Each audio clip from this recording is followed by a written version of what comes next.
Hello there, guys, and welcome back to my channel for, not sure what the right word is, but for an emergency live stream, considering Romelu Lukaku has caused one of the biggest meltdowns I can remember between Chelsea fans. I don't know what's going on. I just read something here, so there might be things which we learn while we're streaming. We do apologize if we're not, on the ball and everything quite just yet. I did have to try and sort this stream ASAP. But yeah, Romelu Lukaku, it's gone a bit mental, is what he's done. I am joined by Clutch and Price already. Charlie will be joining us later on. I'm not sure whether I should first try to explain the situation or whether I should.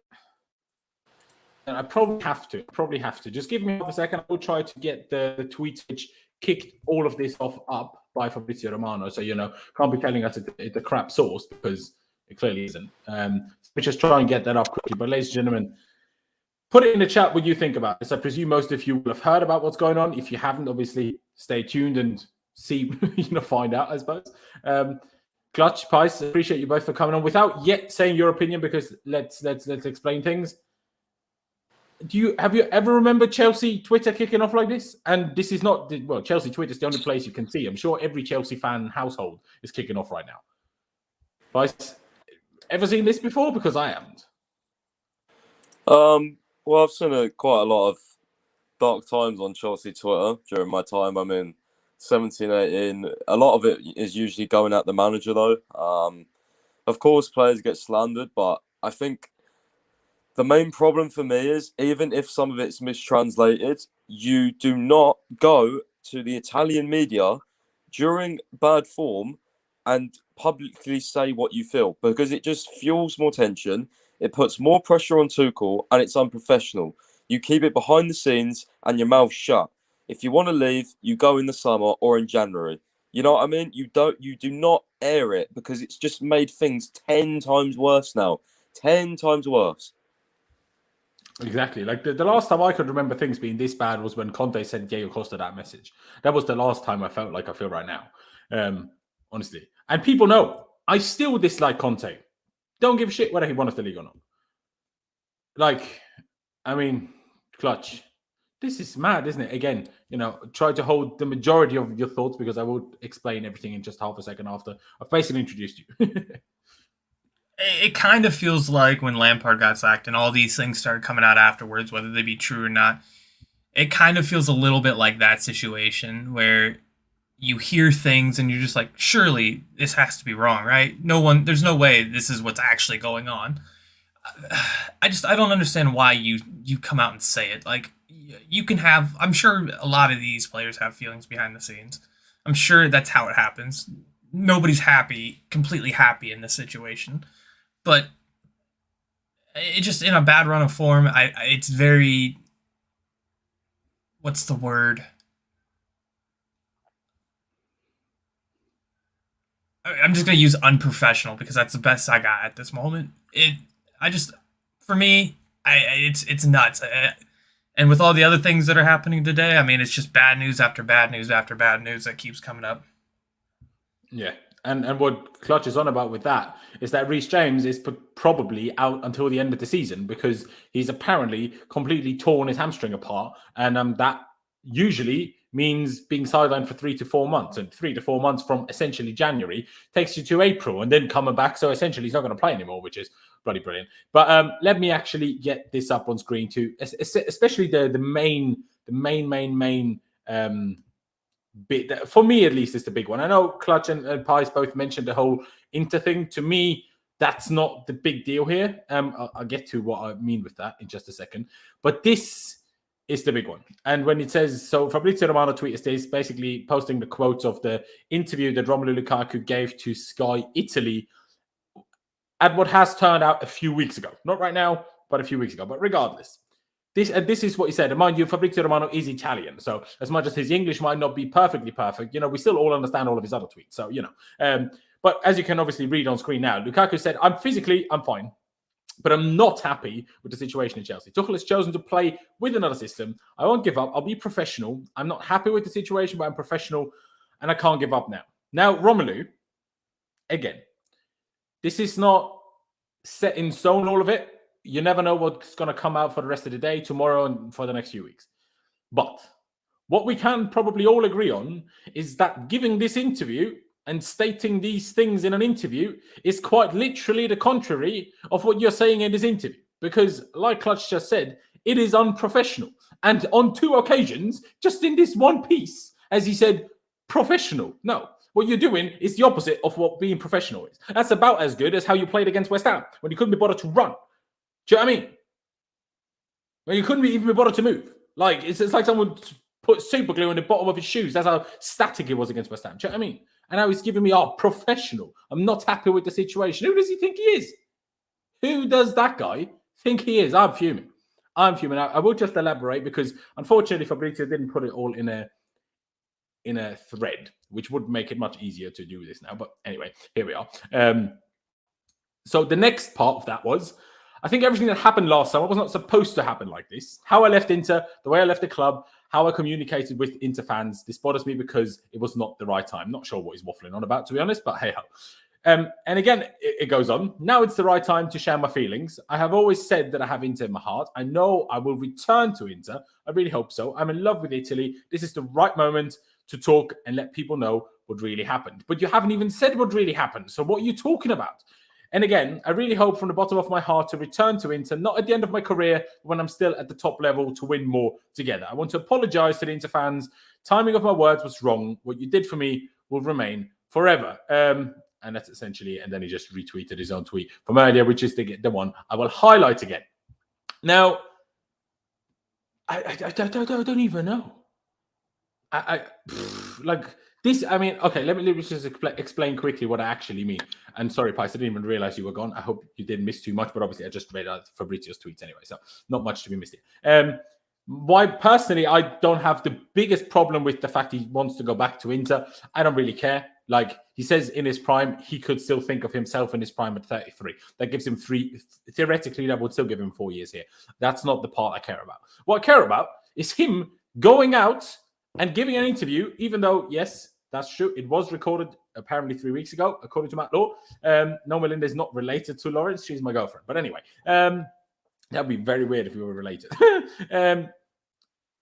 But regardless, he just went out and said he's unhappy with what Tuchel's doing. Like, so did he think when we signed him, we were just going to change the system and change everything just for him? Is that what he thought we was doing?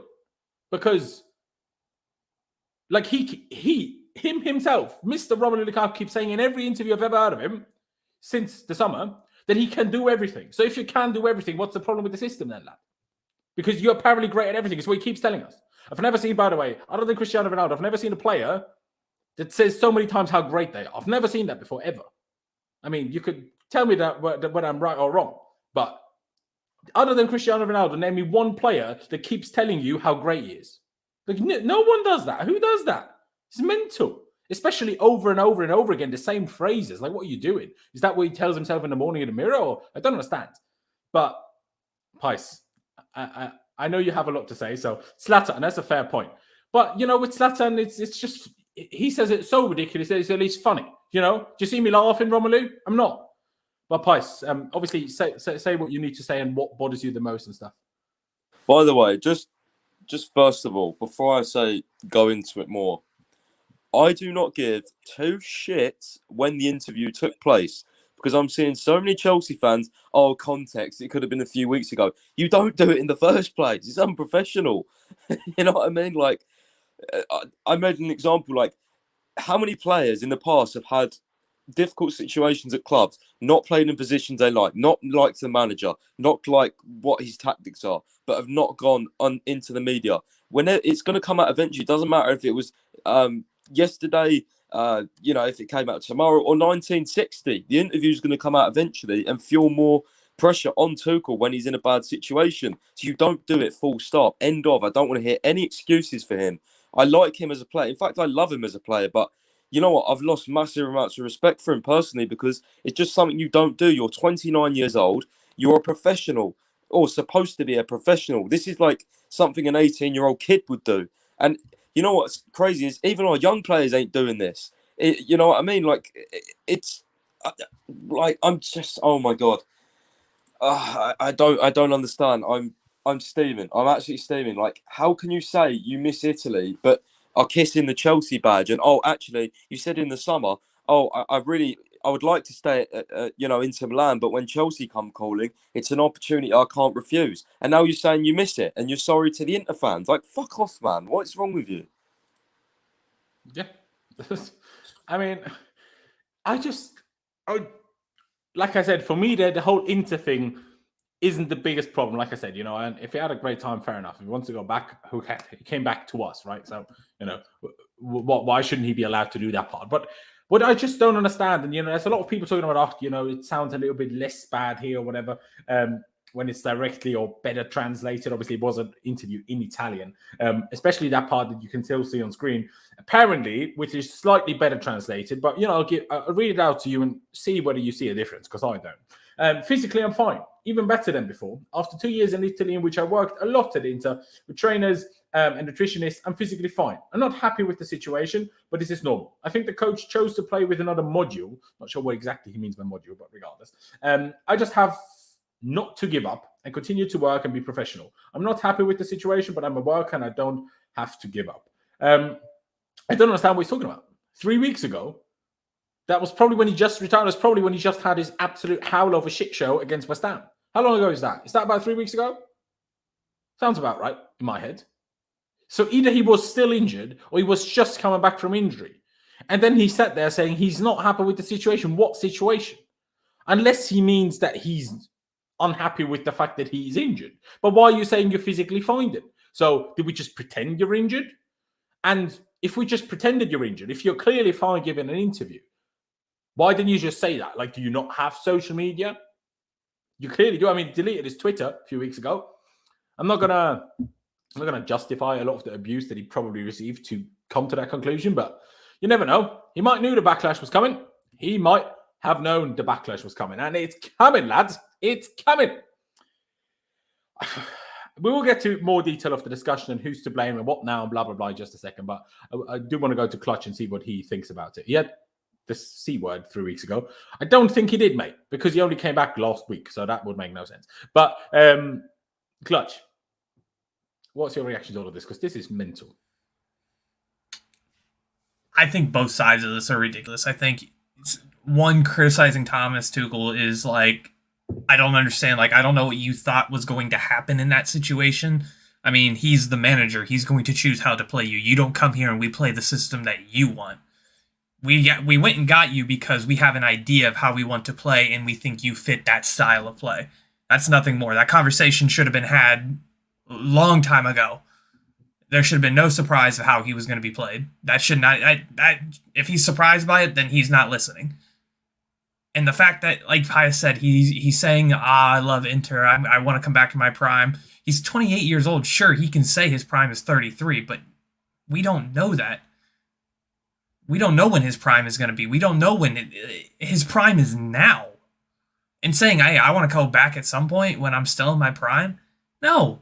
You play for Chelsea. You just came here 6 months ago. And why are you still talking? Since then, most of that, you sat there on the bench being injured. Why are you talking about leaving when you just got here? I don't understand. Is this your way of saying, hey, it's not really my fault that I'm not playing well, it's the system I'm being played in? Is that what this is about? It's kind of covering your own tail, maybe, hey, saying that?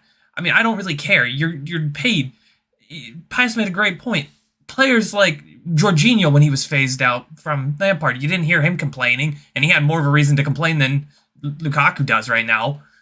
Rudiger didn't complain. Pulisic doesn't complain when he gets played all over the pitch.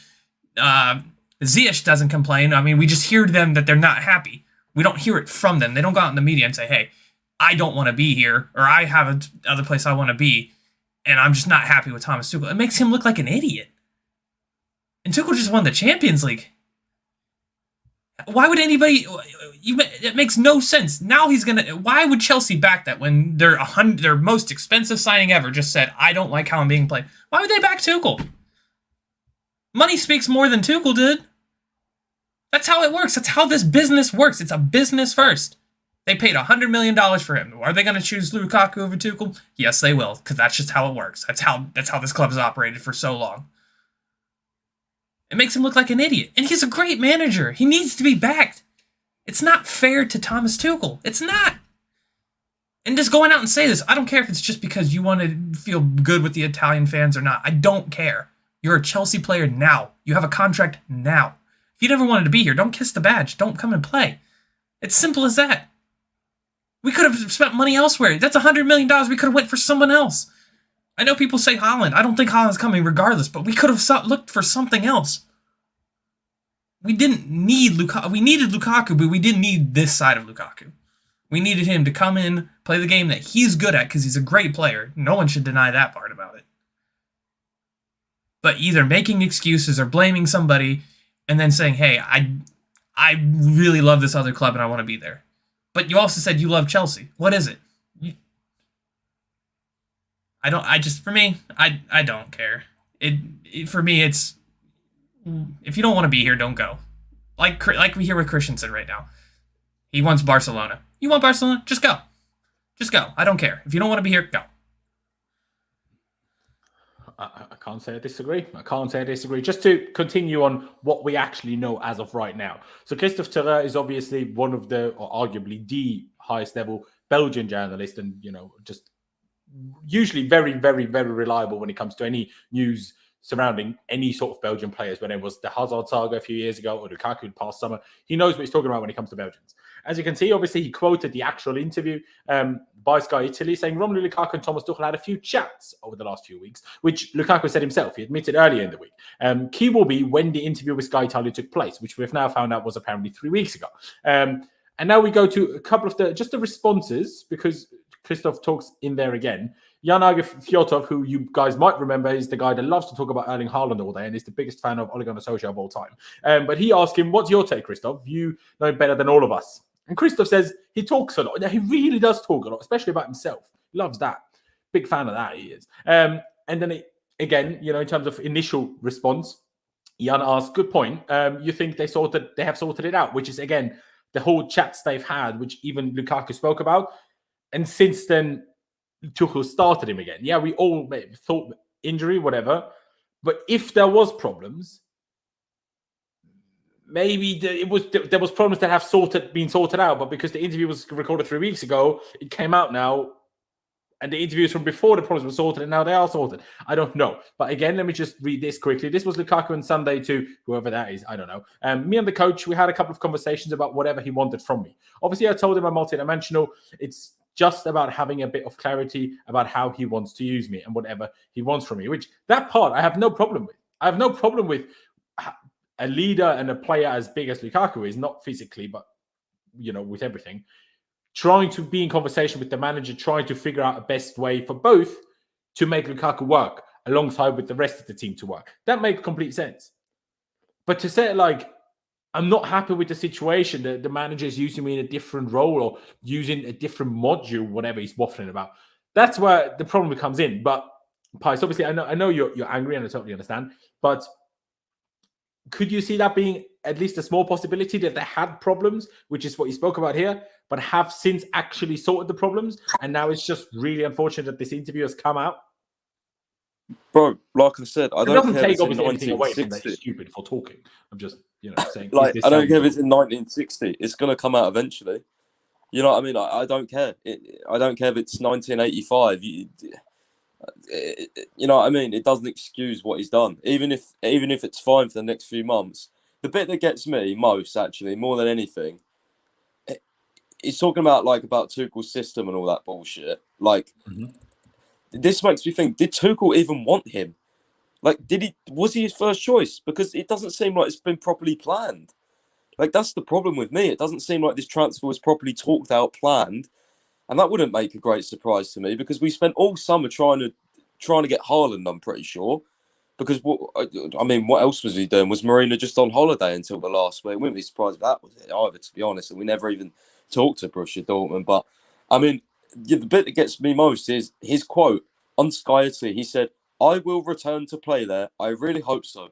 I'm in love with Italy. This is rightly the time to talk and let people know what really happened. 1, no, it's not. 2, if you want to go back now, because I don't want players uncommitted playing for my club. I don't care.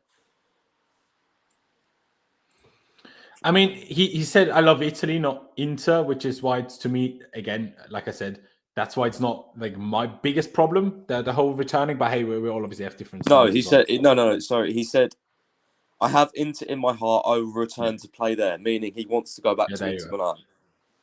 Yeah, no. Again, obviously, like I said earlier, my conclusion is that I don't want to.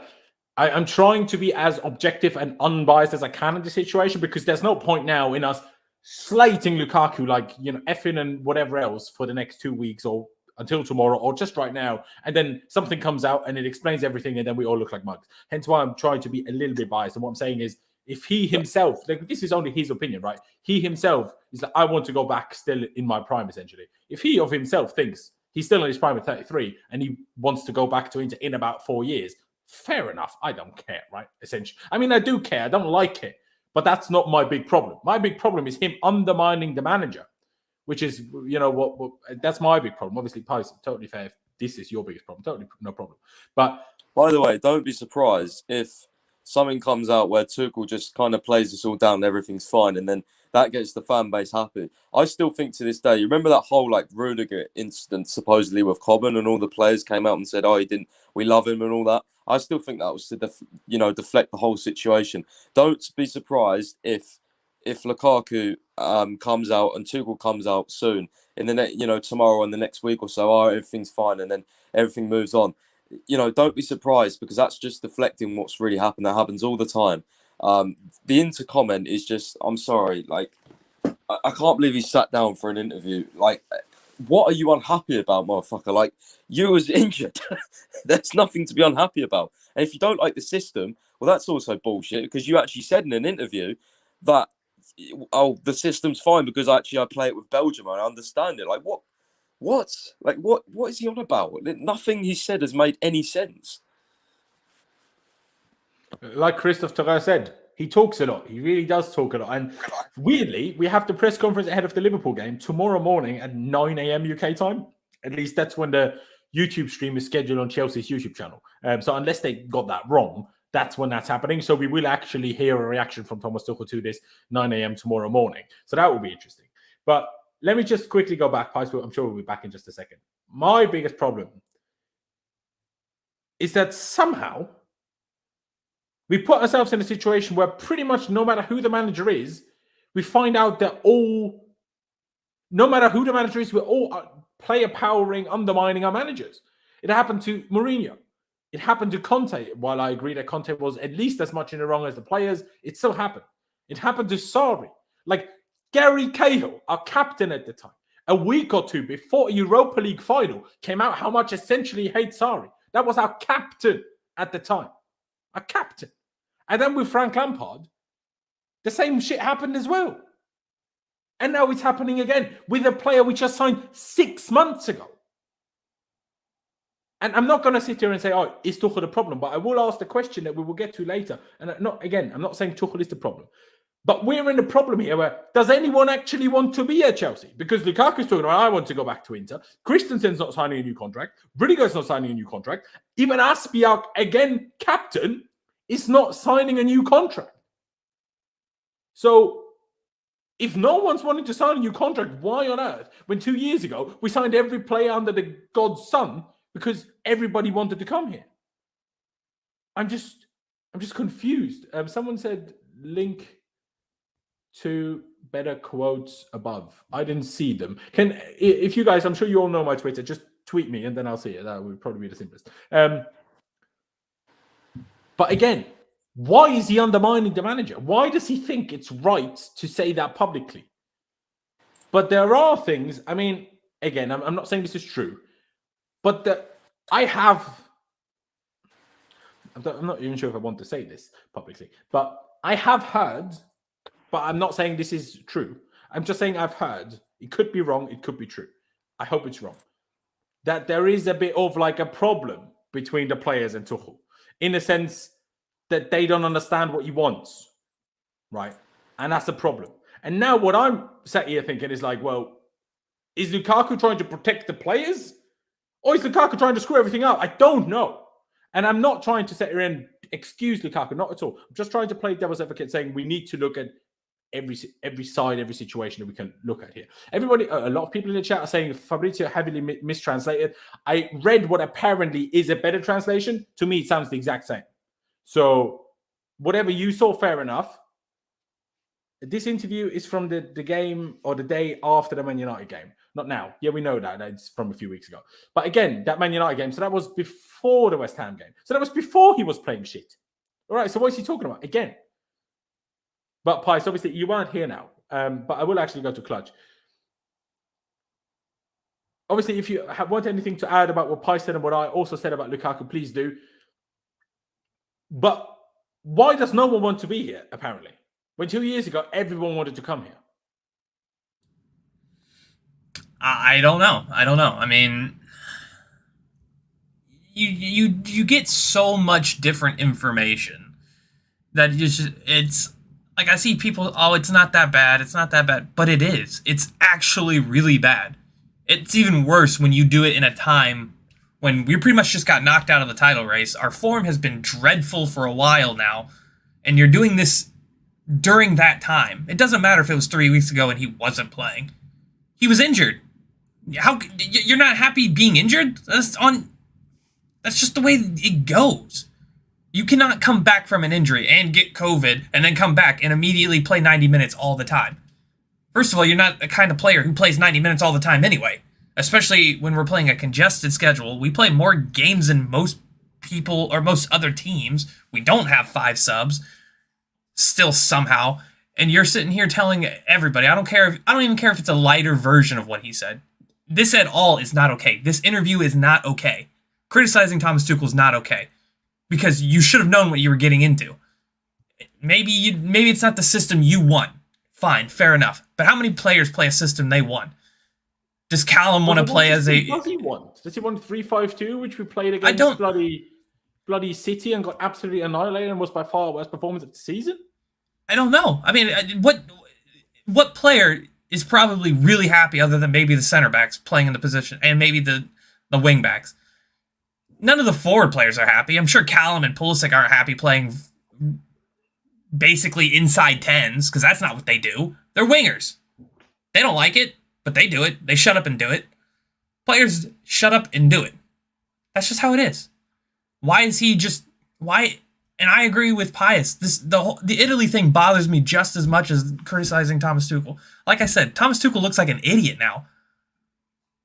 They're just going to go out there and they're going to ask him all these questions. And yes, he's going to deflect because that's what you do. You got to stay professional. That's what professionals do. You deflect the question. So him coming out here and saying, oh yeah, Tom, I'm not happy because Tuchel's chosen to play a different system. Yeah, he's the manager. He chooses the system you want to play. And you do what he asks you to do. That's it. There should be no complaining. These players all play in positions they don't want to play in. Not their best situation. But do they go out and make excuses? No. They just go out and play. I don't know. I mean, if we don't know what's going on at the training ground. We don't know. Could it be Tuchel? Sure. Don't think it is? No. Because, I mean, he didn't have the same problem. The players didn't do... I guess, you know what? He did have a little bit of a similar problem. But it's in this day and age, all these players have such big egos that they think they're bigger than any manager. They think they're bigger than any club. And it's like these clubs have aspirations that are beyond any single individual goal that any player might have. We want to win the Premier League. We brought you in to win the Premier League. That's what we do. We have the manager who we think we can do it with. Thomas Tuchel thinks this is a system that can do it with. You play that system. Now, eventually, he will have to change that system if it doesn't seem to work. Yes, that's on him. But you are to play the system. You are not supposed to say, hey, I'm not happy with the situation because he's chosen a different system. That's just not fair to Thomas Tuchel. That's not fair to him at all. It really isn't. I'm just trying to get up something here, which Lewis tweeted himself. Obviously, you all know Lewis. About what apparently is the better quote or whatever, or the better translated quotes. Again, I read those. To me, they sound identical. Not any less bad or not any more bad. Like, it's just the same thing. And no, he hasn't just criticized Tuchel. And no, he hasn't said that he's unhappy at Chelsea. Like some people have tried to make it out. It's not literally what he said, but let me just read this out. Someone has just joined the stream. Who is that? Charlie. Hello, mate. Hello, mate. Good to see you on an awful day. How you doing? Yeah, not too bad.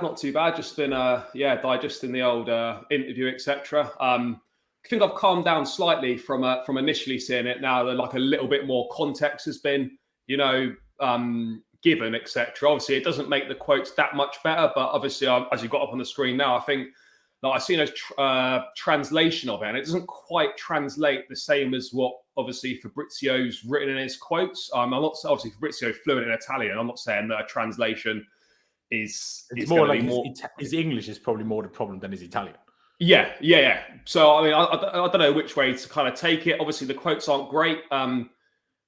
The timing of the release of the interview before a massive game against Liverpool, not ideal. But I mean, I think Matt Law was saying it was done about 3 weeks ago. And then obviously Lukaku has said that he's had conversations with Tuchel. But what I would say is if Lukaku's not happy with the system, what system did he think Tuchel was going to be playing before he signed?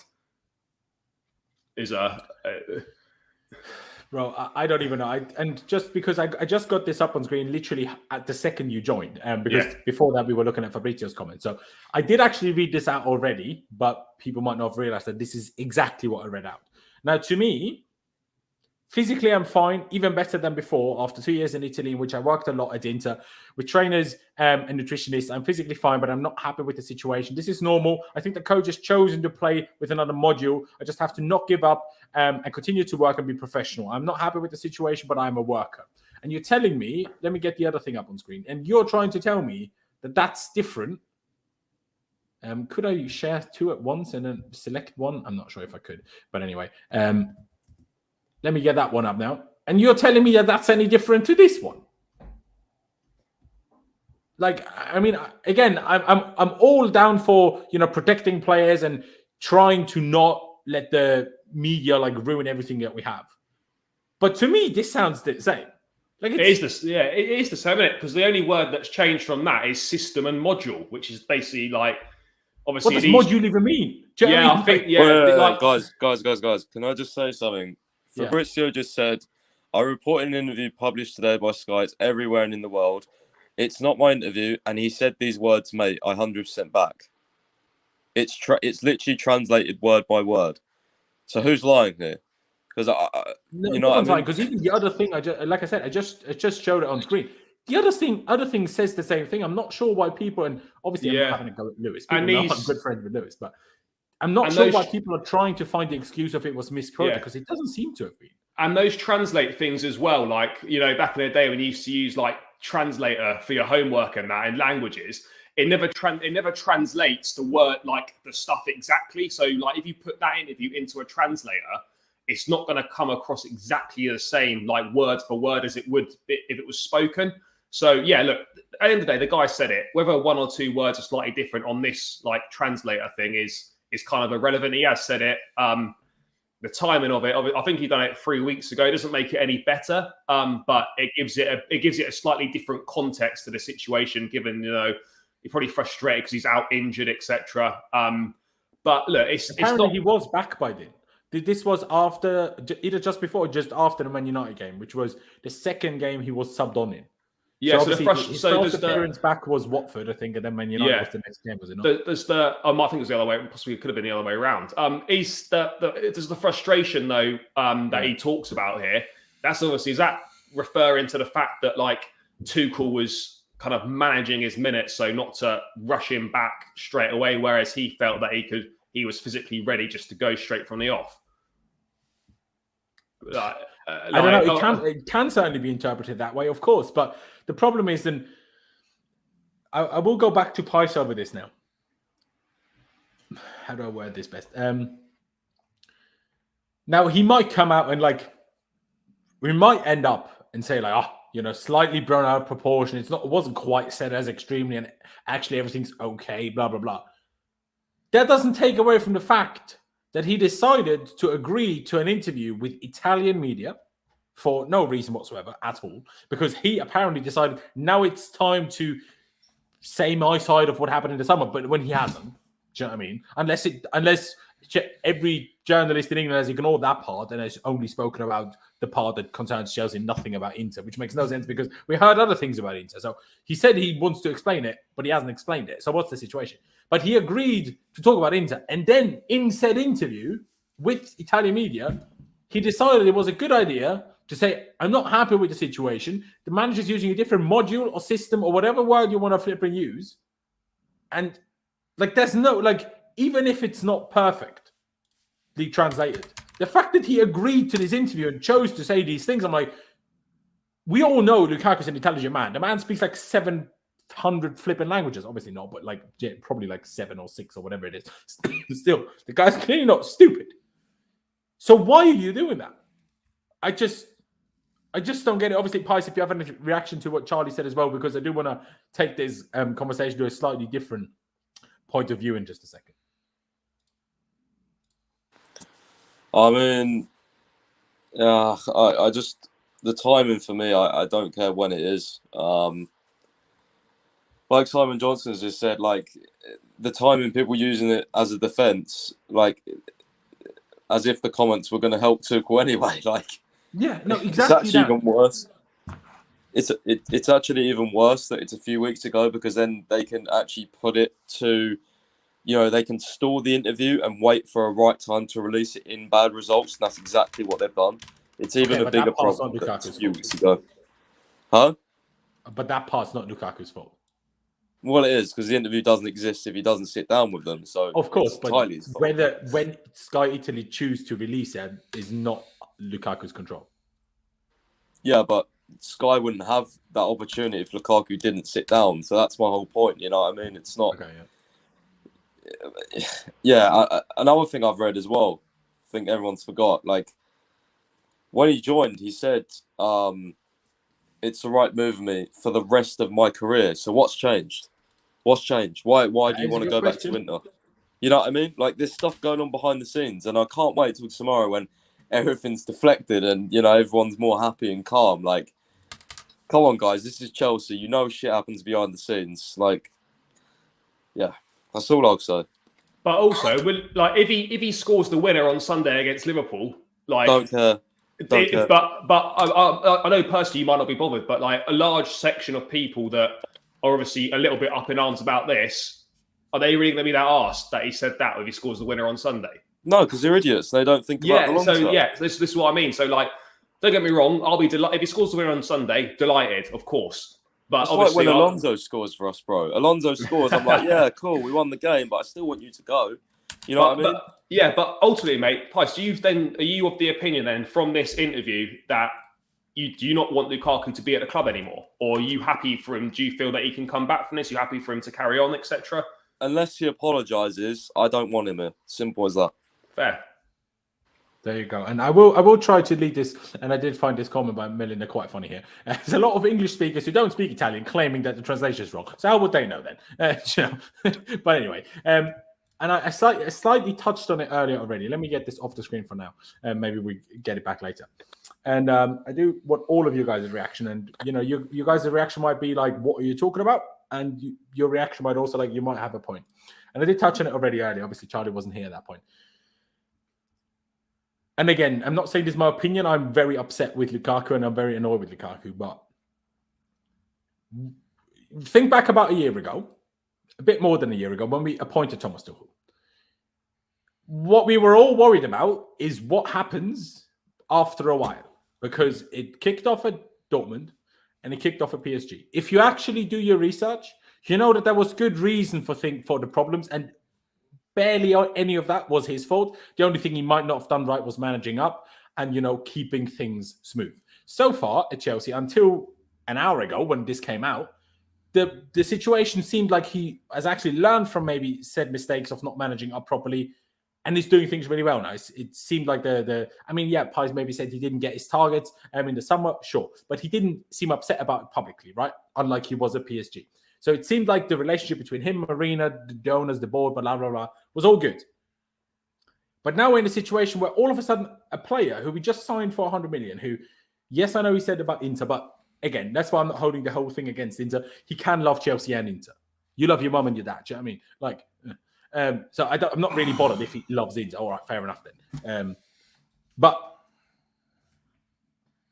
what if what he's doing is being actually a leader and actually trying to solve a problem?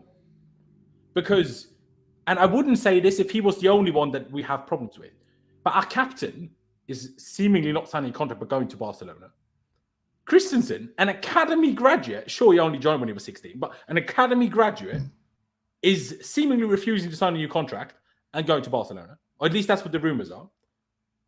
Rudiger is a bit different because, you know, he had his demands, we didn't meet his demands, and now he's off to Real Madrid. It's a bit different. But still, essentially, our captain, one of the biggest leaders we have in Rudiger, and an academy graduate, plus an £100 million signing from the summer, who, according to himself in the summer, loves Chelsea more than anything else in the world, essentially,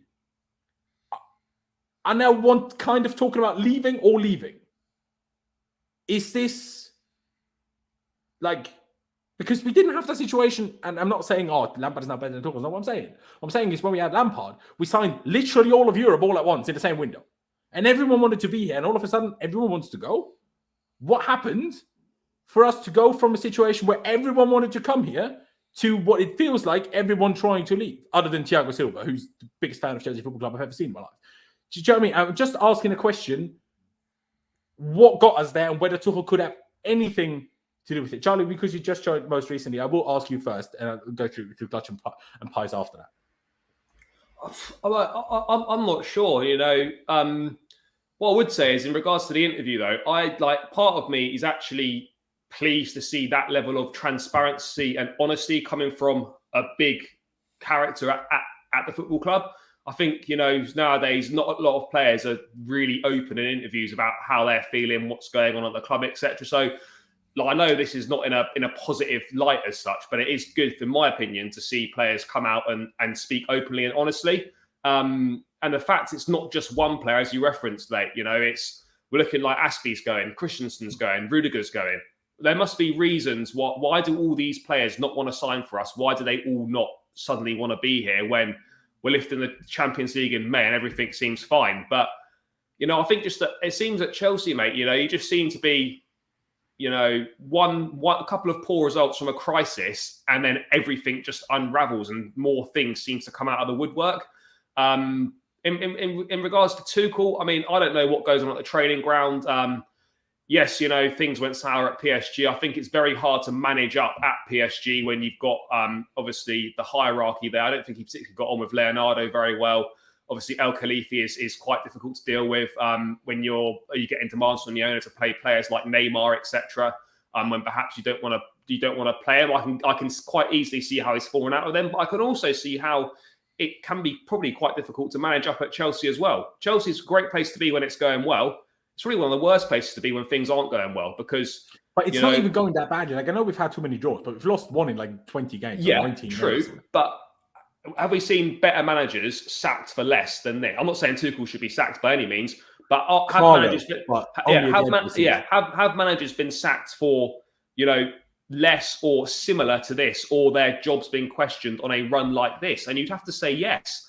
And this board is, as much as they can be great, they're not afraid to just turn around and just get rid of someone. You know, I was saying that earlier. That's another problem we have. Every manager we have, no matter who it is, Jose, Conte, Sarri, Lampard, now Tuchel, everyone has player power problems. Why on earth does this keep happening at Chelsea? But is that, but this is the problem, isn't it? Like, I don't know. I mean, beforehand, when we had the old guard, you know, JT, Cech, Lampard, Drogba, etc., you know, I think those guys perhaps maybe kept the dressing room in check a bit more. But they're now, at the club. Cech is working at the club. John Terry just joined. But they're not sitting in the dressing room like in training sessions, matches, etc. If we think about it, is there any, you know, is there really any actual out and out leaders, you know, in that squad that are, you know, digging each other out in the dressing room over things and be like, look, is this a good idea to go and do this? You know, I think I'm not sure if it was at City or was it at Barcelona, I can't remember. Pep banned sit down interviews with players, probably for this precise reason. I'm not saying that players can't go and do interviews, but like in a wide-ranging interview, like in the middle of a season, is it the best idea? Especially because now, with media from abroad. And if it's Belgian media, that's his home country media. We're talking media from the country he just came from. Yeah, and Italian media as well are going to put like an Inter spin on it as well. Yeah. Of course they are, because it's the host broadcaster or whatever, and they're going to spin it that way. But in regards to what's going on at Chelsea, it's always hard to tell.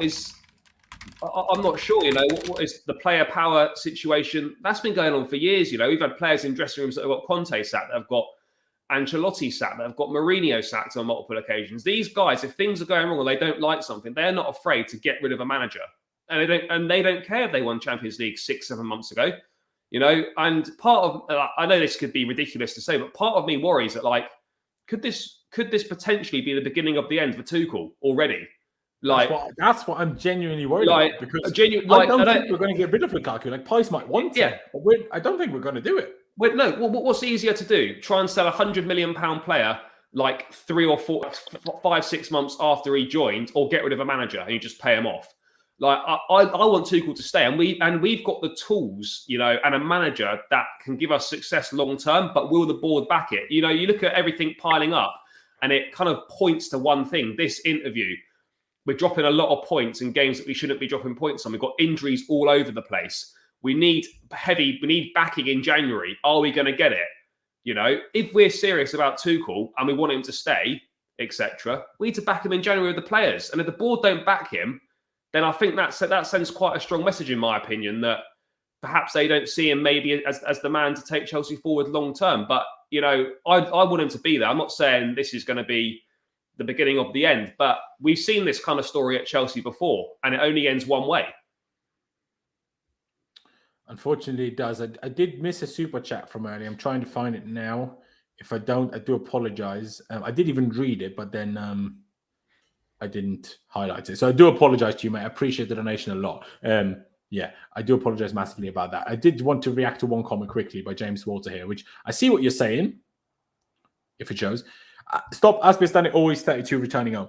Now, maybe you're not that well versed in Spanish culture and politics, but going to Barcelona is not going home to Spain. It really, really isn't.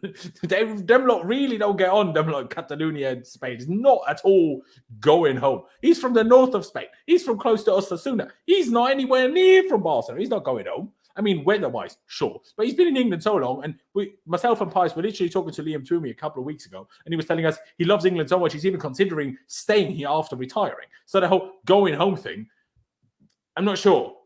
And someone said they're leaving because we're not offering them anything. Now, we can maybe call that for Rudiger, fair enough. But Christensen agreed to what we offered him initially, and then he agreed again to what we offered him, but he hasn't signed it.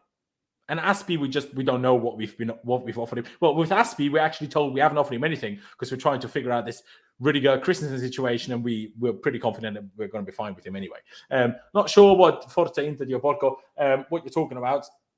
Brilliant swearing though, mate. But anyway, it's just Pys. Did you hear what I said earlier? Is this a situation where we have to question why everyone's trying to leave all of a sudden? Sorry, what's that? Everyone's trying to leave. I mean, if you include Lukaku, except Thiago Silva, three of the 4 main centre backs. I guess Chalobah now, but before Chalobah became a thing, 3 of our main 4 centre backs are trying to leave, and apparently Lukaku is not trying to leave necessarily right now, but he's talking about leaving at least. Yeah, I don't know. I mean, it's a massive problem. I don't know if Christensen's going to stay. It doesn't look likely. Just based on the fact that I think he would have signed by now, to be honest. I think that's probably brewing behind the scenes. That'll be next up. I don't know. It's in a massive mess because we've got to try and focus on this season. Tuchel's pissed that the games are still continuing. We've got Rona cases. We've got loads of injuries. January's coming up. As I said to you before, January's a huge window for the board to try and get players in key positions. And I think if they don't, there'll be a massive meltdown. I really do believe that. I think it's a huge, huge window for the club to show that they really back Tuchel, and I think we'll get that answer. The summer, to me, looking back on it now, wasn't good enough. 2 signings, fine, but one of them was a loan deal that we left till the last hour of the transfer window. We didn't get the profile like a Tchouaméni or a Rice that we needed in midfield. Tuchel wanted a wing back as well. We didn't get a wing back. It was just a mess. So I can understand if Tuchel's angry, and I'm pretty sure he is. He doesn't sound happy lately. So yeah, I mean, Tuchel's definitely changed from his Mainz and Dortmund days. But I will say he's still fiery. He's still got it in him, and it only takes that one interview or that one moment for everything to kick off and go south. It is. I mean, hey, we could just ship Lukaku off to Dortmund. Problem is he has something to say about it, unfortunately, because if he doesn't want to, he doesn't want to. But hey, maybe we can talk him into it. But Clutch, what's your opinion about this? I mean, Charlie said it there. We touched on it earlier, like before we went live. Is Tuchel being a problem here as well? That's the problem. We just don't know. I mean, before he came here, everyone who knew anything about Tuchel before he came here said that his biggest issue was never tactics. It was never issues with players. It was always board and like higher ups. He never got along with Leonardo. He never got along with the board at Dortmund. And that's ultimately what led him to go to other places every time. Now, that was the thing. I don't remember who was watching, but I was watching someone back when they were talking about who would be idea candidates for Chelsea after Lampard got sacked. And when they were talking about Tuchel, they said, I don't know how Tuchel would actually interact with the board at Chelsea, who are known to have short fuses and large expectations and short amount of times for managers, and those who don't, i.e. if you don't get top 4, you're pretty much guaranteed a sack. It doesn't matter what happens. You are pretty much guaranteed to be sacked if you don't get top 4, because that's Roman's base expectation for every season. And they said they don't know how he would be able to handle that. Now, I don't know anything about the players. Now,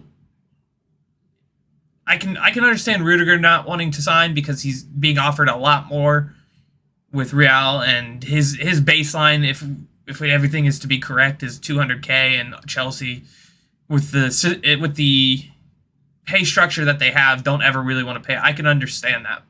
My big problem comes from like other players, like your Christensens, who come from the academy, who say they love this club, who we hear every time Aspie speaks how much he loves this club, and all of a sudden they're willing to leave. Now, is that powered for contracts? I don't know. I mean, we don't get enough information that comes out. Like Charlie said, it's good in a sense to have a little bit more transparency from a player, because you get to learn a little bit behind the scenes, especially when you have a fan base that can overreact to certain situations. You never know, right? And it's just like Matt Law reported that thing with Rudiger. Matt Law is a very good journalist, and everybody came out and said, no, it's not right. But we know Matt Law to be pretty good at reporting things. So how did he get it so far wrong? Starting to think he didn't. And there are stuff that's happening behind the scenes. Now, maybe we can go back to what Jester said, Aspie not being a good club captain. Maybe that can go back. That's why the players have so much power in the back, because he's not stepping up. But this happened before Aspie was captain, all the same. So. Well, yeah, but that's what you need, is a strong captain. But who are you going to have? That's my question. Who's going to stop this? No one's going to stop the player power once it gets too far. That's kind of my question. Whether there is a possibility in which Lukaku doing this is him acting like a captain, because there's a problem with the manager. That's my question, essentially. Maybe. But if that's the problem, I feel like Italian media, yeah, that's a good question. If the problem is that none of these guys like the manager, then that's a different conversation. That's a totally different conversation than just say, hey, I love Inter, I have a problem, and Lukaku coming out and saying it. Like, if all these players have that problem, that conversation needs to be had with the board. Whether I don't know if that's a possibility if that's a thing, but it's just like, how are you going to have such a problem with the guy who just won you the Champions League? And I'm going to say it was off of... Huh? Lukaku didn't win the Champions League. Well, I'm just saying in general, if all these guys have this major problem with Thomas Tuchel, where is it coming from and why? What is the self-entitlement that you have a problem with it? You just won the Champions League, the biggest tournament in pretty much all the world in this sport other than the World Cup. Everybody dreams of winning the Champions League. Everyone, every player. So all of a sudden, now you have a problem with it when it's literally him switching to the back three, getting us defensively stable that won us it. The sole reason is him changing a system that was broken. I mean, if the thing is, if Ancelotti and Mourinho and Tuchel aren't changing the player power problem, who will? No one. No one will change that. Maybe I don't even know if Pep will be able to change that. He's a long shot because he'll never come here. It doesn't matter. But who? I just think if that problem exists, that should have been sorted out. There needs to be sorted out now. If there's a gigantic player disparity between the players and Tuchel, that needs to be sorted out. I don't think it is. I think it's more of individuals. Marina's the problem. That's the problem. She's the problem. I think that's an easy way out, just like it was an easy way out when we all blamed Amenalo a few years. Agent, no. Every time things go wrong, they'll go to her, complain, manager pays for it. She's the problem. But like I said, when Amenalo left, we all said Amenalo's the problem. Yeah, we need a proper sporting director who understands football and can actually back a manager long term. I mean, Pep Guardiola. I don't think the players have a direct line to Mourinho. I don't think they do. Maybe Aspie, but not every player has a direct line to Mourinho. I mean, at the end of the day, I'll just say this. I said this yesterday. Pep Guardiola has said he's leaving after his contract. If he does leave after his contract, we will dominate with Tuchel, 100%. No one's beaten us to that title. We'll be 2 or 3 years into his football. We'll have more signings if backed correctly. We'll have different systems we can play. We're second right now, and this is a crisis. I don't think some guys understand what sort of manager we have here. We'll only understand when he leaves. Trust me. He's the most charismatic manager we've had in years, and since Jose. I don't want to go on a tangent, but me personally, I'm more attached to him than I have been probably since Ancelotti, I think, and I just think. If we screw this one up, what do you do anymore? What's the point? I seem to say this after every manager is you get attached to them. But the thing is with other managers is they do certain things you can see a mess up sort of thing. Tuchel has done nothing wrong since he's joined yet. Everything this season has been out of his control pretty much. You know what I mean? With injuries, with COVID, with all that. It's been out of his control. And yet he's still got a second. And yet these players are still not signing contracts. I just don't get it. I don't get it. It's ridiculous. I don't get it either, bro. Let me just, before I get to you, Johnny, let me just read this comment by AMZ here. I was angry when I first saw the quotes, but since I've seen other translations, I'm holding judgment on what he said. Now, I would love to see what other translations you have seen, because the other translation I have seen, we got both on screen here. They sounded pretty much identical with slight changes of words that don't change anything. So I'm very intrigued as to what translations you've seen, if I'm being perfectly honest with you here. Charlie, were you going to say something? Yeah, I was just going to say, in regards to these guys not wanting to sign, seemingly not wanting to sign new contracts, sure. Do you reckon, is any of it to do with they don't want to play for the manager? It seems ridiculous. Chelsea is one of the best places to be in world football right now. Who wouldn't want to be at Chelsea or part of a Chelsea project for the next kind of 2 to 3 years? As Pi said, when Pep leaves Manchester City, will be a couple of years. Charlie as well. Charlie, just quickly, I think in terms of Rudiger, I'm pretty sure he'd like to stay. All the reporters have said he would like to stay, but he's got more of an issue with the contract amount. Tuchel doesn't deal with that. I'm pretty sure, he's really close with Tuchel. Christensen, I don't know. I don't know his personal situation, but with Rudiger, I'm pretty sure it's not Tuchel. No.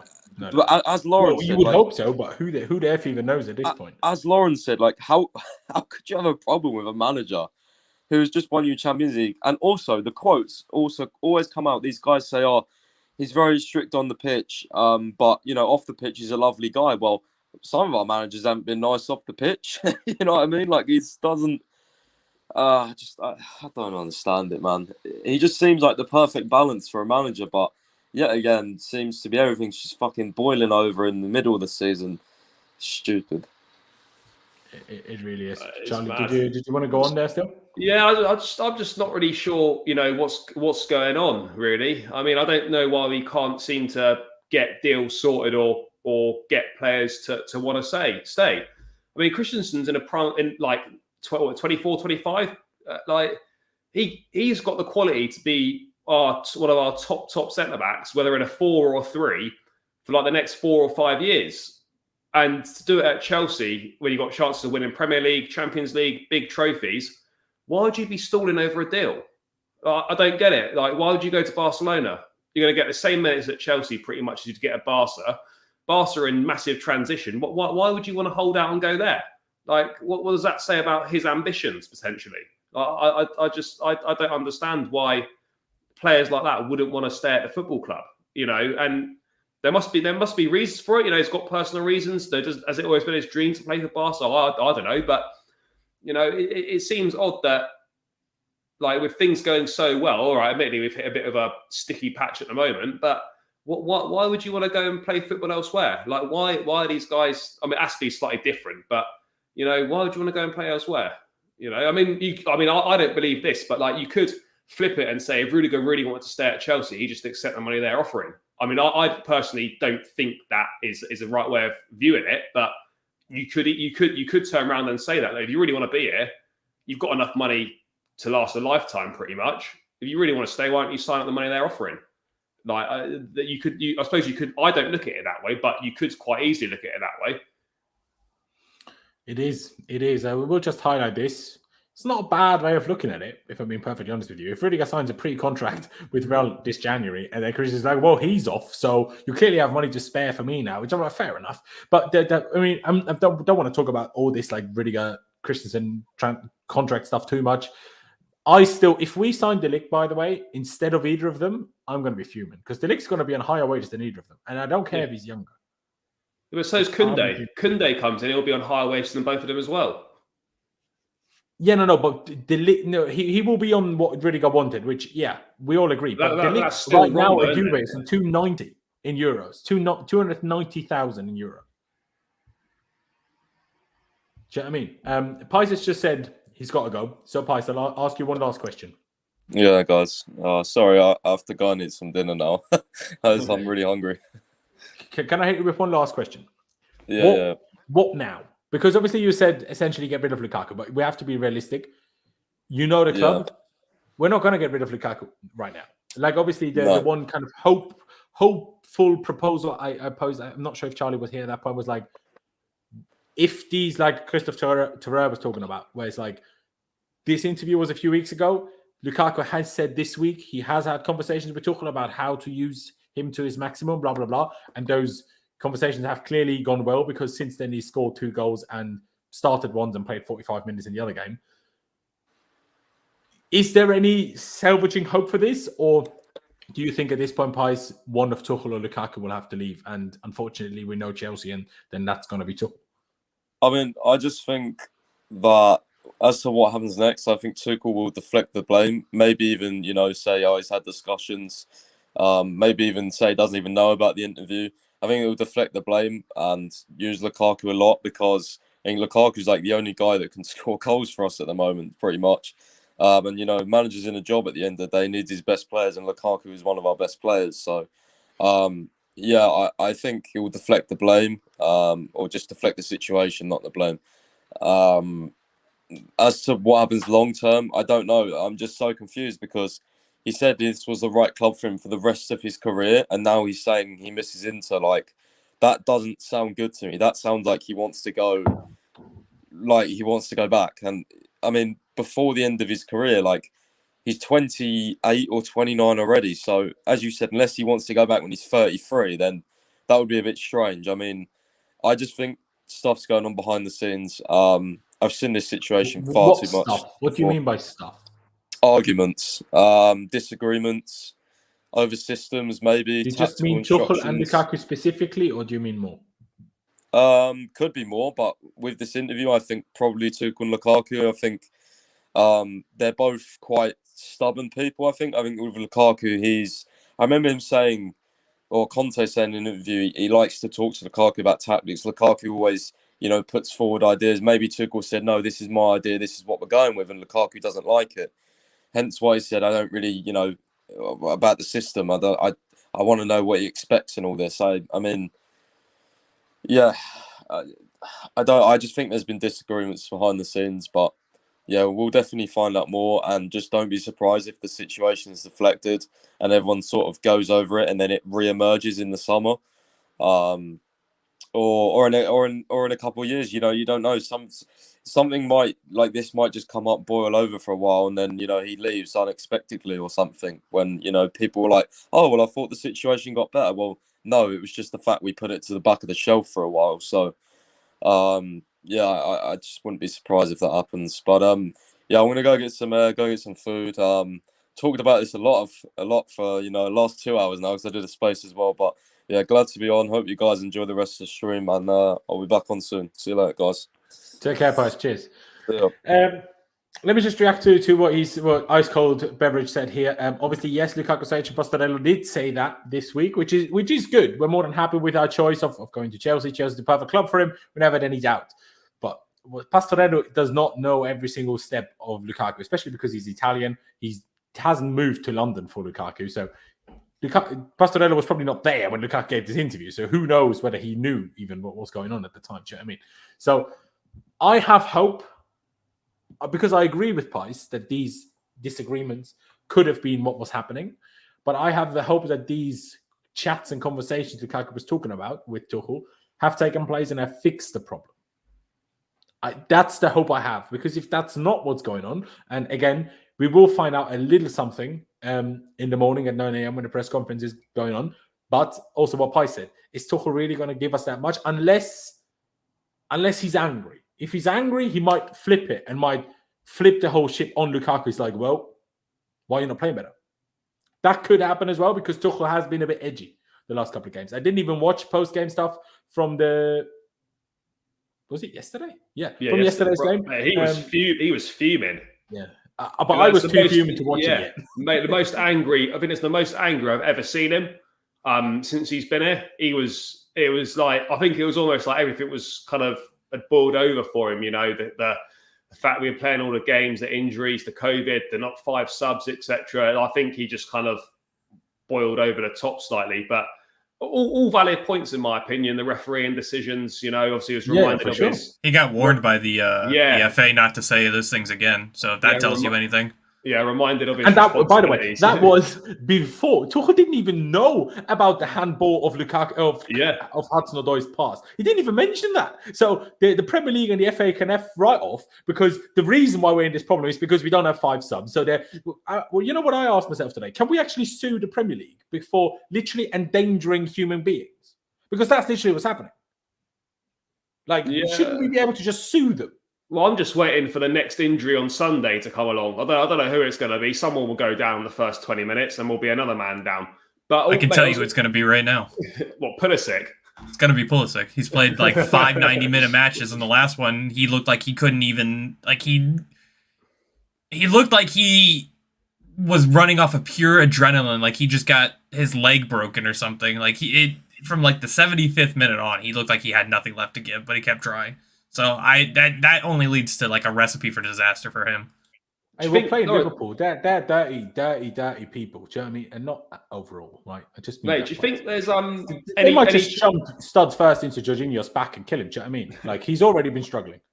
Mate, do you think there's any chance that that Lukaku doesn't start on Sunday? If Tuchel's obviously, he might say he's not seen the quotes, but he obviously has. He's not stupid. He would have seen it. He would have been made aware of it. I can't say that, because if he says that, the journalist would just tell him the quotes.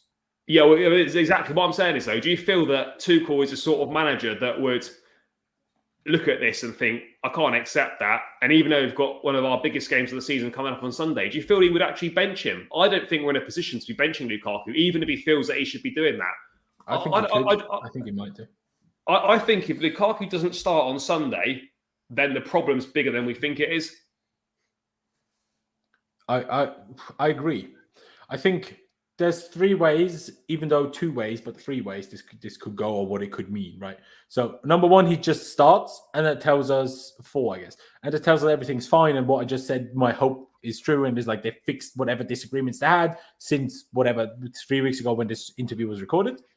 Or he started because he has not a choice, and the problem is still a big problem. Or he could just bench him to like, you don't do that, and Lukaku learns from it.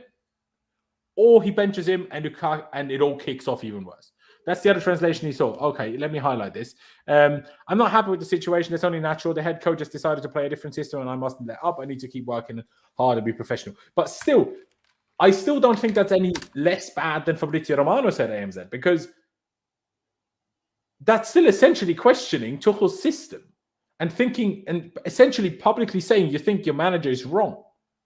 The quote that's the problem is the head coach has decided to play a different system. When he hasn't that played right the same there system since before you were joined us. Yeah, but that makes it seem like that before he signed, Tuchel said that he was going to play a certain way, and now he's not. That's what that makes it sound like. So it makes it sound like that in the conversations Lukaku had with Tuchel, look, we're going to play this way to get the best out of you, and then he's gone and played a different way. That's what that makes it out to be saying, which is then accusing the manager of going back on his word, essentially. That makes that even worse, because you're still questioning. At the end of the day, the manager can choose whatever he wants. Lukaku has zero say. Sure, if you get told you're going to play one way, you have to be professional and play a different way. I mean, like I said, there are other players that don't play in their positions, and they don't complain publicly. Sure, they might complain to their friends, and they might hate it. Pulisic just played 90 minutes at right wing back. Do you think he loved that? I guarantee you he hated every second of it. Next game. I don't care who we play. Just win. I mean, we don't have any options anymore. And somebody said in the chat that we got to sign Tchouaméni. I think somebody earlier today, I don't remember who it was, basically said we're not signing center backs or a center mid this January. Who said that? I don't remember. I think Pius tweeted it or retweeted it or something. But was it an opinion or was it like a quote from a journalist? I think I think it was a quote. It was really early. I seen that. That was like 9:30 for me this morning. Fair. I mean, and Monaco just fired their head coach. So who? Monaco. Yeah, they just sacked. Yeah, Kovac is gone. Kovac, yeah. I mean, I even though I want Tchouaméni, I don't think he actually fixes our problem. I don't really understand why Pice throws him and Rice in the same structure, because Simon Tchouaméni doesn't necessarily automatically allow us to play back. I think Tchouaméni's more of a long-term Kante replacement. Exactly, so it doesn't fix the problem. That's what I'm saying. Because no, it doesn't. Kante isn't the problem, is what I'm saying. But if Kante could help us play a back four, then we would have already been doing it. Yeah. So, yes, that is true, MZ. But he has even said 3 days ago that he spoke to Tuchel about how to play him, what means it's a different system to what he's used to. I think anyway, it could be, but even that isn't that different. We literally play the same system as Belgium do, and we play at least the same rough formation in terms of a back three as he did with Inter. And we even did a couple of games and a couple of parts of games in the same 3-5-2, essentially, that Inter play. So even that isn't like that different. I don't understand. Clutch, I'll ask you now. What now? Number one, what you want to happen now, and what you think will happen now? I think Saturday we need to have at least news that there has been an agreement on either a right wing back or a left wing back. Des just got COVID, the C word. So he's not going to be a solution for at least 2 weeks, and we need somebody now. I mean, as you said yesterday, Dest isn't a solution, full stop anyway. I don't think he is at all, but I think all the reports say that Chelsea do think he is a solution. So, unfortunately, their opinion outweighs mine because they're probably going to do it in the first place. I think Digne is a must, an absolute must. And I don't remember where Pulisic said he didn't like to play right wing back. I never saw him say that. And Pulisic is not So- like Pulisic had a little moan after Real Madrid, but I think he learned from that because since then he hasn't said a bad word, even when he wasn't playing, right? So they don't know virus. Yeah, there you go, Jazzy. But Pulisic's going to be fine. But I meant more. I mean, I'm not saying you said anything wrong, but as in I meant more specifically to the Lukaku situation. What do you think happened from here? I think Charlie's right. I think we find out on it at Liverpool because Tuchel's not going to address it completely tomorrow. He's just basically, I think he'll deflect it. He'll say, yeah, these things happen. Maybe he wasn't happy at the time when he did the interview, that kind of thing. The typical PR move that you would do just to blow it over so everybody kind of forgets about it. I think the real tell is because I don't think we can't. I think we have to play him on Sunday. One, Havertz is not 100% probably. He has not had game time in quite a minute, so starting him would kind of be a foolish endeavor, even if you're not happy with Lukaku, because, I mean, you don't know the kind of... When was the last time Kai played? Was when he got injured against West Ham? Was that the last time he played? As he played? Yeah, since? I don't think he's played since West Ham. Yeah, so it's a long time, yeah. It's been a while since he's played. That's why I guess I'm not surprised because we didn't have any subs left to do it. But I think if he starts, then the problem with Lukaku is going to be way bigger, and that will define Tuchel's season this year. So for me, I think you have to play Lukaku. I think there needs to be questions, and I think it needs to be sorted out now. January, like Pius said, is going to be the most important time in this club's history going forward, because we need to either decide that are we going to back Thomas Tuchel now, or is he just a placeholder until we get to the summer? Because I know Chelsea likes to do that. I don't want that, and I don't think they should do that. But right now, we have systemic problems, we have player problems, and contract problems, all leading to this bad run of form that basically knocked us out of this title race.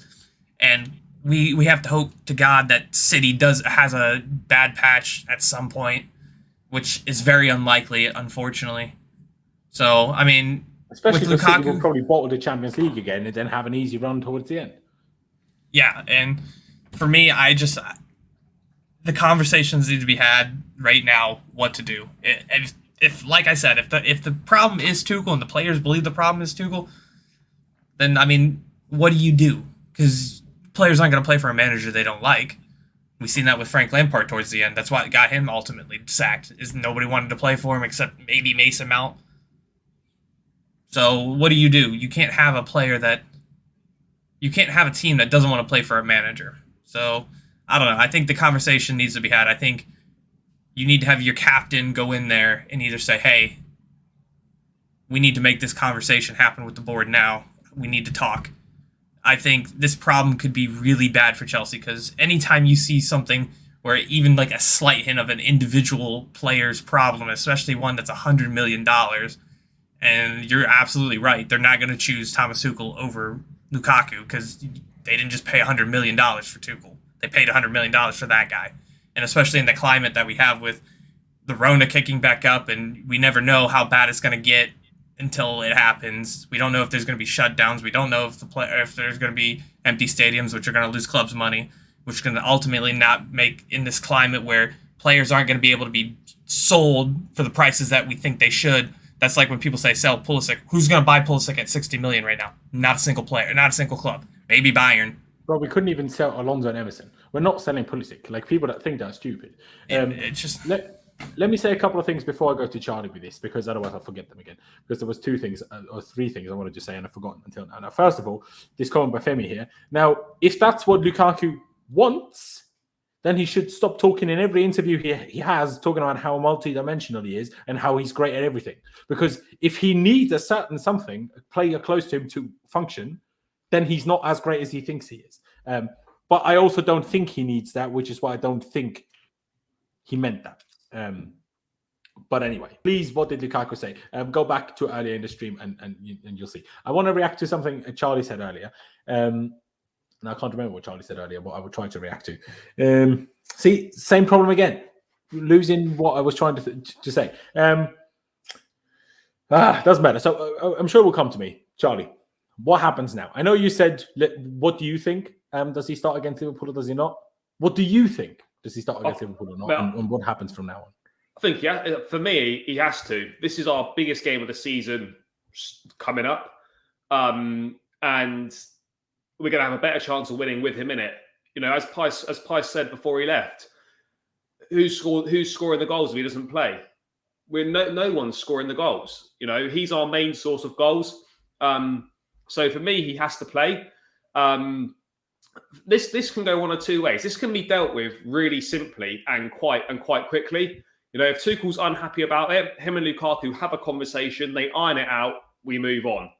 Or Lukaku needs to come out and say, look, that I was feeling this X amount of weeks ago. This is how I feel now.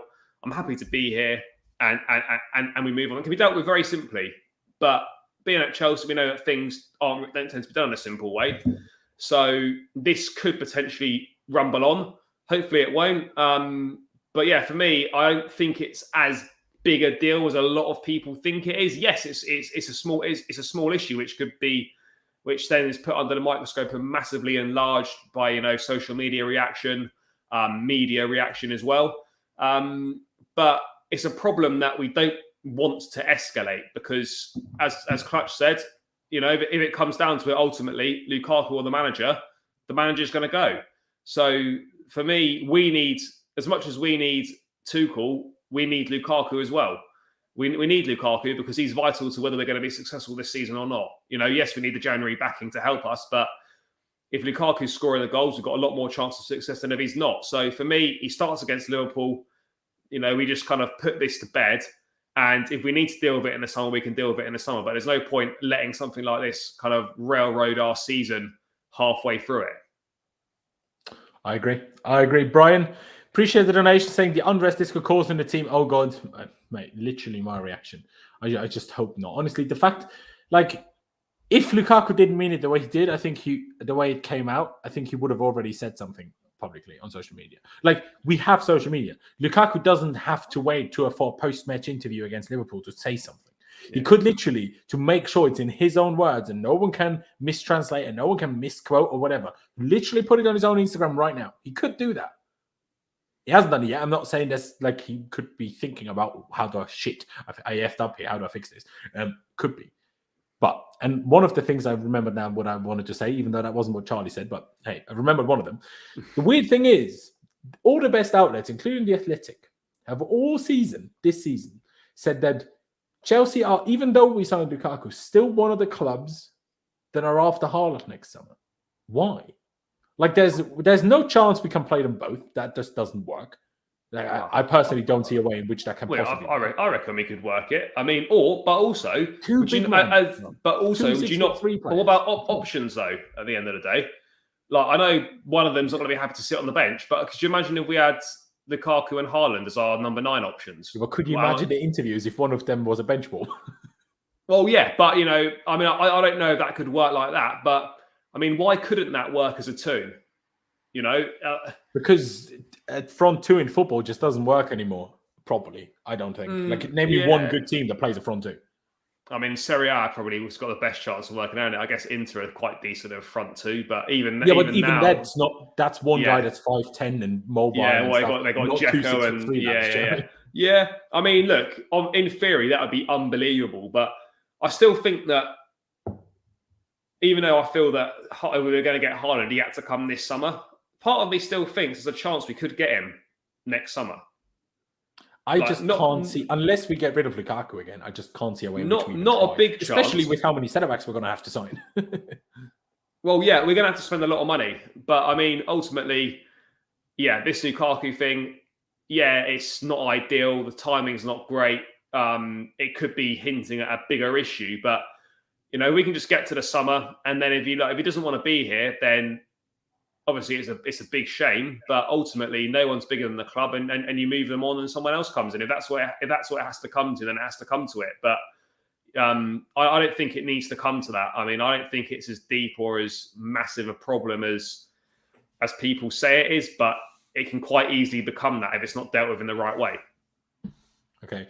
Clearly, people have a slight problem with me saying two strikers doesn't work. Let me just try to explain why I think that. Two reasons. Number one, like I just said, name me one team that plays two big strikers, but also two big strikers. Big strikers, because they're heavy, they're tall, they can't press properly. So, like that just does, like, no, like look at Haaland's press numbers, even though they're not bad. Look at Lukaku's press numbers, which are awful. They're not like Mount pressing numbers. They're not like, I don't want him to play, but Werner pressing numbers. That just doesn't work. You're basically taking yourself away another position, essentially, because you have two players which will barely press, and then everybody around needs to do triple the work. Like, we already did that for Hazard, but that was one guy. Then we'd have to do it for two. That's crazy. I personally, I don't think that works. And who would feed them the ball? Because you still need defensive backup. But where do you put, like, then you're relying on one creative player to create for two strikers. But you also end up with, as well, like a PSG situation. Those guys aren't going to track back and defend. They're just going to do what they want. So you end up we'd end up defending as a 7 rather than a 10, if that makes sense. Like, we're not going to get any defensive output from those players. So I remembered. You said transparency, and Thomas SM6 said it here. Yeah. Lukaku said nothing wrong. He's being transparent about the situation. You're all getting fooled by the media and twisted words of Fabrizio Romano. No words have been twisted. We've been looking at different translations. To us, they all essentially mean the same thing. Again, maybe about Inter he said something different, but I'm not bothered about what he said about Inter. Pisces, I'm not. But what I wanted to say about this whole transparency thing, if he genuinely wanted to be transparent, I'll go back to the social media thing. Put it on your social media. Yeah.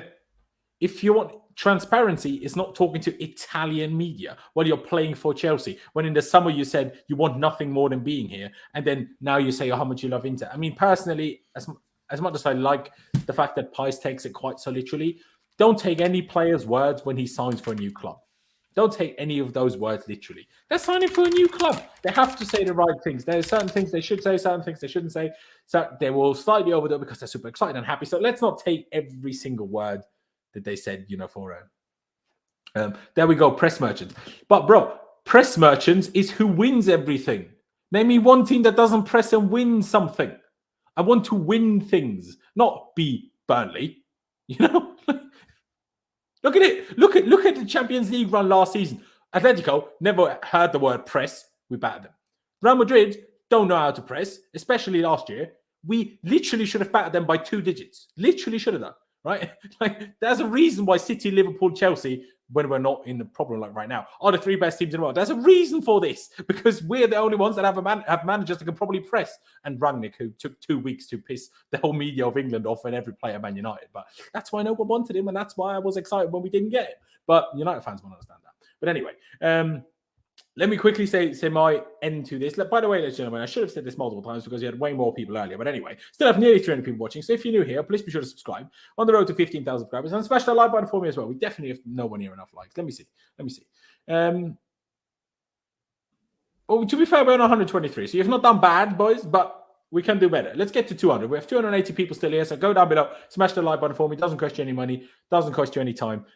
So, let's get that done. Bayern, City, Liverpool press, most successful teams in the past 3 to 5 years. Even more than that, to be honest. Let's just make Bayern also do press. Go on. Let's make one thing clear quickly. People saying, we should have signed Haaland instead. Do you really think having Haaland and Raiola was going to be a smooth ride? There was going to be no quotes coming out. We'd have Raiola every bloody week with some ridiculous things. He doesn't want to sign a new contract, doesn't want to be here. He might stay, he might not. But is that it would have at least only been the manager, not the player.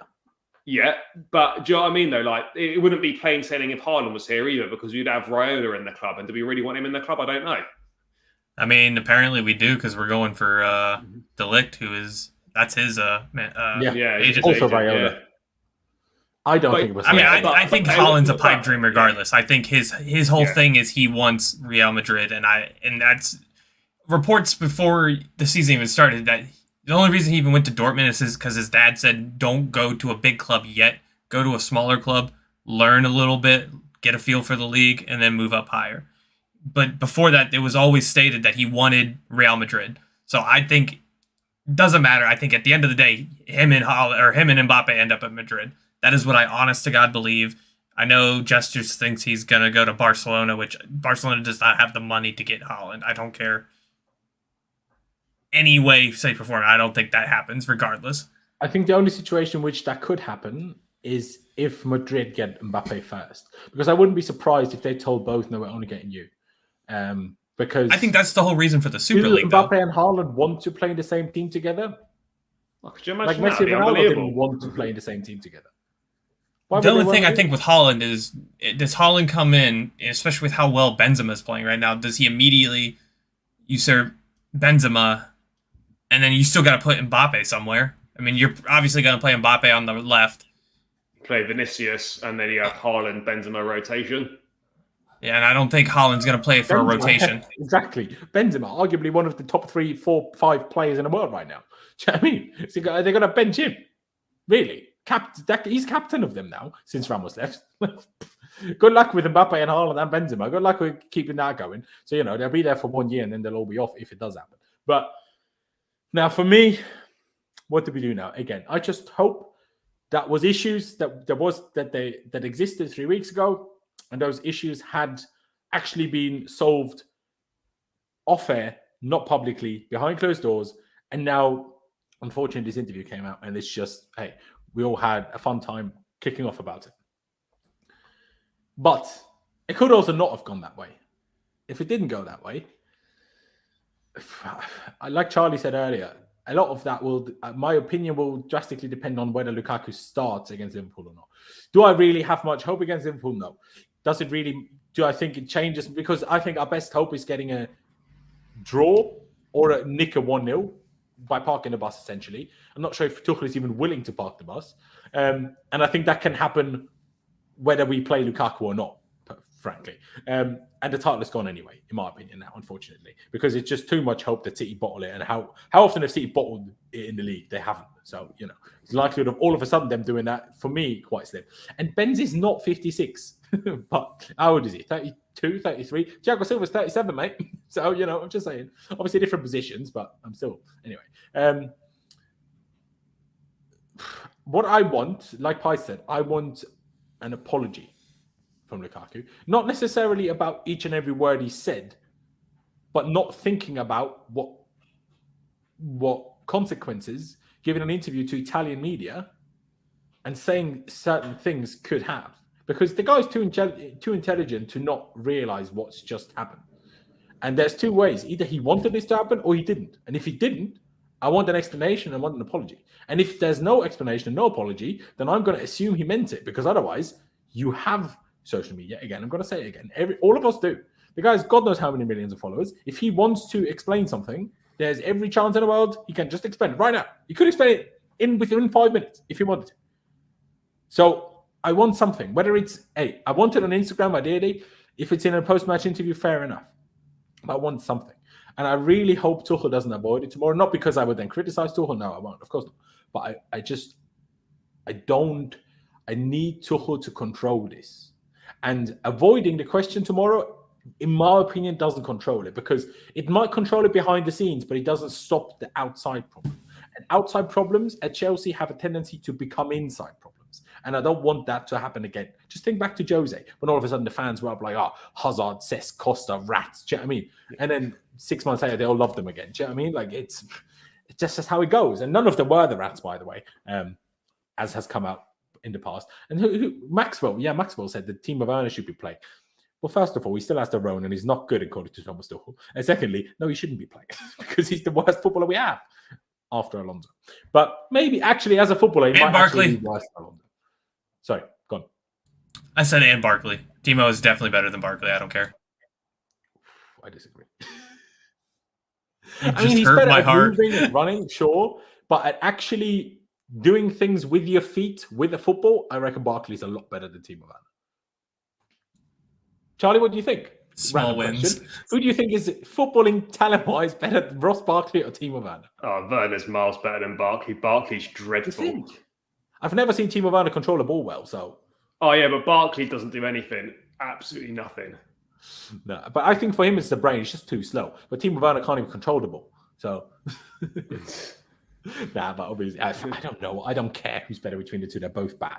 So, that's my conclusion on that question. I find it really funny that like I said yesterday, you'll have a situation where Cho doesn't play great. Then you're going to call for Timo. Then Timo's going to do the same thing Timo always does, which is play great against three separate teams. Then we call for Havertz, and then Havertz doesn't do what Havertz does. Especially, I don't think Havertz plays in that inside forward role very well. So if he's not striker, I don't want Havertz on the field personally, unless you're playing a 2-striker system. But even then, that gets complicated because who are you going to play with him? But then we go to Pulisic, and then Pulisic has one bad game, and then it's just a cycle. We don't give continuous run of games to these players. Not that I think obviously, it matters. continuous run of games is impossible when you play every 3 days, but I get what you mean. And Bob, by the way, so did Michu for Swansea one season, so that doesn't mean anything. But sure.